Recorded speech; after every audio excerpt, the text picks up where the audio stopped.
proud to recognize the generous donation by Digby 37. Their donation of 1/16 million will create huge change for the school. Queen Brother Cat and I are so excited about this change.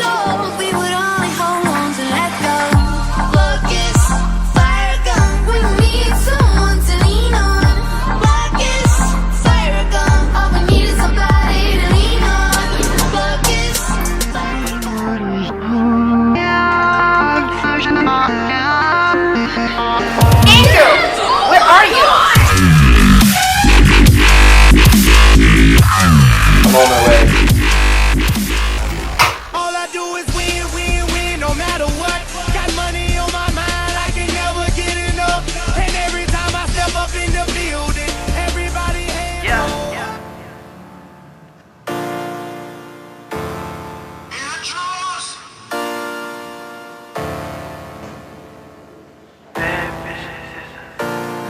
I don't got no type, and we'll never be royals.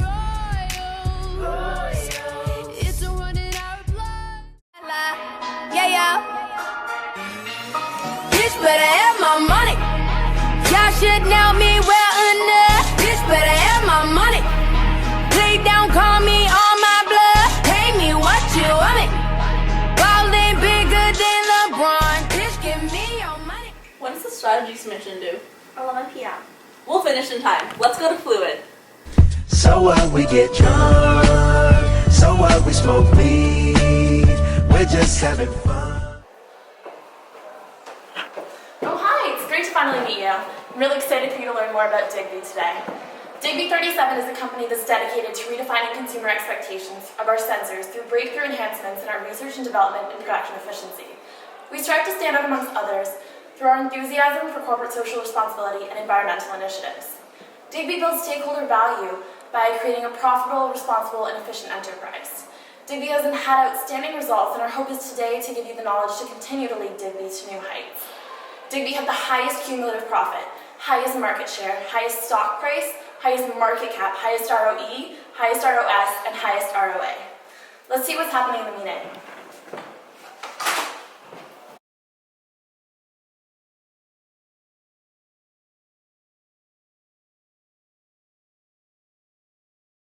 Welcome to the 2028 Digby 37 Executive Board meeting.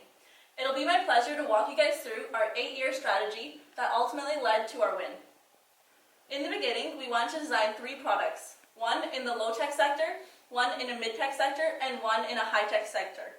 We were aiming to hold 26% of the industry's market share. We wanted to develop high-performance sensors that provided outstanding performance in the categories of sensitivity and speed. We chose to re-innovate the size of each sensor to create smaller physical dimensions. Digby 37 strives to develop reliable sensors with a greater average life expectancy. We strive to hold a 95% market awareness by heavily investing in promotion and sales budgets. We intend to maximize automation to 10 for our low-tech product, 5 for our mid-tech product, and 3 for our high-tech product. We chose not to issue stock, but rather finance our operations by issuing debt. To further cut overhead, we chose to heavily invest in TQM initiatives. Overall, we aim to have the highest cumulative profit and stock price by continuously issuing dividends when possible. As the VP for Research and Development, our strategy was to develop sensors in a low-tech product market, a high-tech product market, and also a mid-tech product market. This will differentiate ourselves from the competition. We chose to create this third market to receive sales from the low-tech consumers and high-tech consumers. In year 1, we set all of our mean time before failure values to 20,000, and we did not change these throughout the simulation. Our performance and size were set at the ideal positions leading into year 1. Each year, we shifted all of our specs according to the drift rate. 0.5 for low-tech sensors, 0.6 for mid-tech sensors, and 0.7 for high-tech sensors. By prioritizing what consumers wanted out of their sensor, we were able to generate the highest cumulative profit.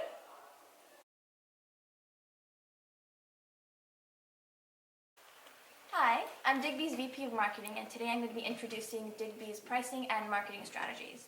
Digby prioritized driving its customer awareness to acquire our goal of a 26% market share.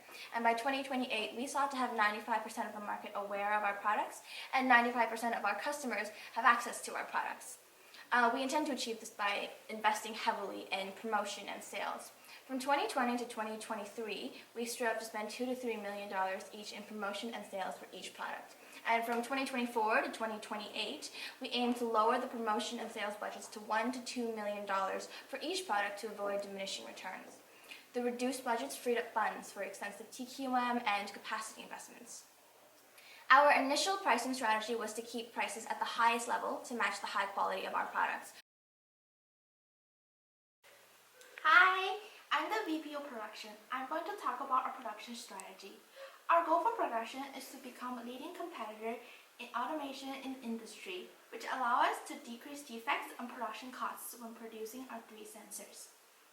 We increase automation to 10 for low-tech, 5 for mid-tech, and 3 for high-tech to cut overheads. Our capacity for these 3 products are 900, 700, and 550. Every round, we produce at the amount that doubles our capacity to maximize our production schedule. We evaluate the inventory left on hand from previous rounds and the next year's growth rate to predict our next year's potential sale.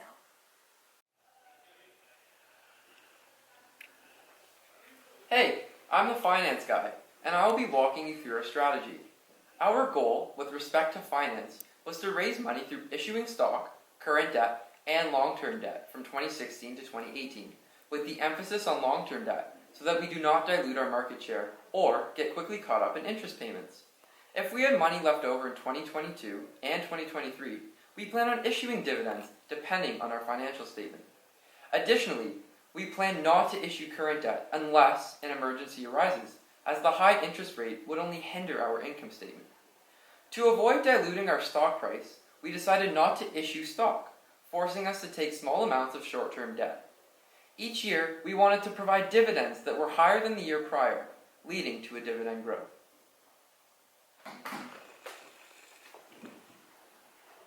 As Digby's VP of TQM, HR, and Strategic Development, I'm going to be going over our plans for those departments.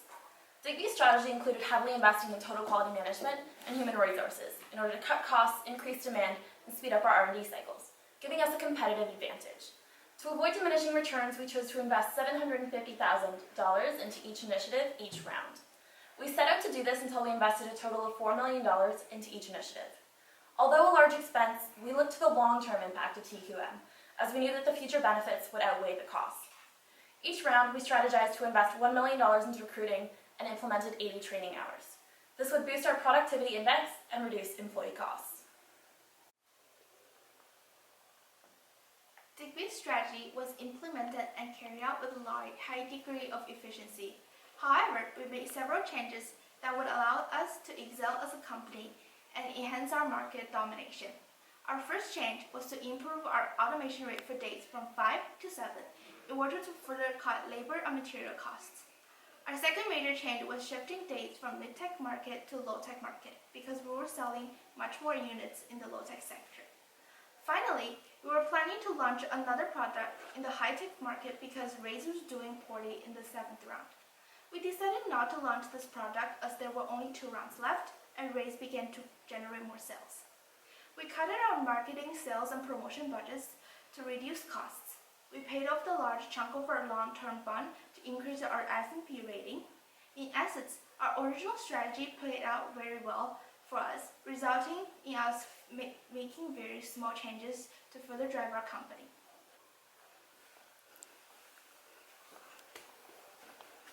We have 3 major recommendations for the incoming Digby executive team. First, we would advise the next Digby team to take advantage of Total Quality Management, or TQM.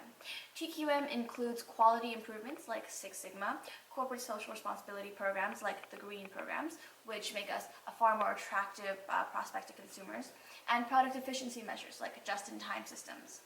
Although not immediately evident in the decisions panel, TQM increased our overall demand by 14% and improved our contribution margin at an average of 15%. We would also recommend that future Digby managers use their capacity carefully. Over-investing in capacity ties up a lot of capital. only by half of the highest required production, as 2 production runs can easily be made in 1 year with the same capacity.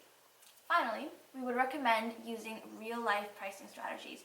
End-all price is in 99 cents, as it can significantly boost demand. Upon completion of Capsim, there are 3 major lessons that Digby 37 will always remember. First off, all departments are interconnected and interdependent. It is key to communicate with all executive managers before inputting decisions. Secondly, to stay at the top of the industry, it is vital to interpret the strategies of competitors and future market conditions. By reading what changes other companies will make, you can stay one step ahead by making your sensor even better. Also, it is important to understand where the market is shifting and to pay attention to fast-track values of your sales. This will guide you to purchase sufficient capacity and always meet market demand. Lastly, and most importantly, is to pay attention to consumer needs and wants. Consumers value different things from low-tech and high-tech sensors, and by meeting their requirements, you can ensure you are always fulfilling their needs and receiving their money. Good luck next year.